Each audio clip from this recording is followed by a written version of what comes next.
الرحمن الرحيم halkan galabta waxaan ku qabanayaa beedkii saddexaad ee gawaygii la oran jiray tooshka faqriga hameenka tala waa dhashay wuxuu yiri abwaan gawayga tiriya oo toosiyaan ay beenna kuma tilmaamiyo inaan cido ku tuuraaye balse xaalku wuxuu taagan yahay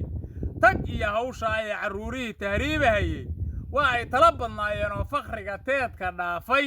baarliga looga tagayay gaajada tanaaday baa ka daran cadow ku tuurtaayo ninkii talada loo dhiibay oo tiirka sare fuulay asagiyo tolkiis baa carrigii teela qaybsaday oo dadkii kale ayagoo taagan bay toban ka waayeen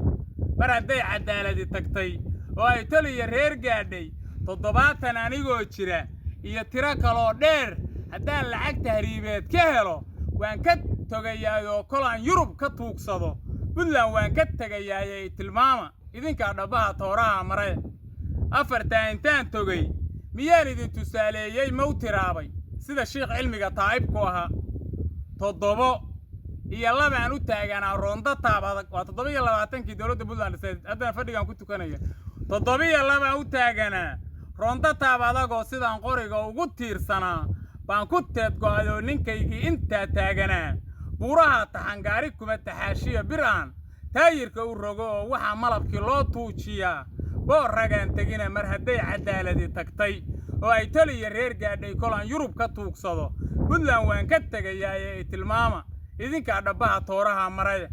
waxba se gabaygu ila tagin ee waan tigtigayaa hamba kama ay tagaan nimanka koridorkan taalada oo laf kolay ku tahay dhuux ku taxan waa ay ka tuurtaan oo dadkuna alaab tuunsan iyo ma ahan tiir yaale mar hadday cadaaladi tagtay oo ay tol iyo reer gaadhay 70 anigoo jiriya tiro kaloo dheer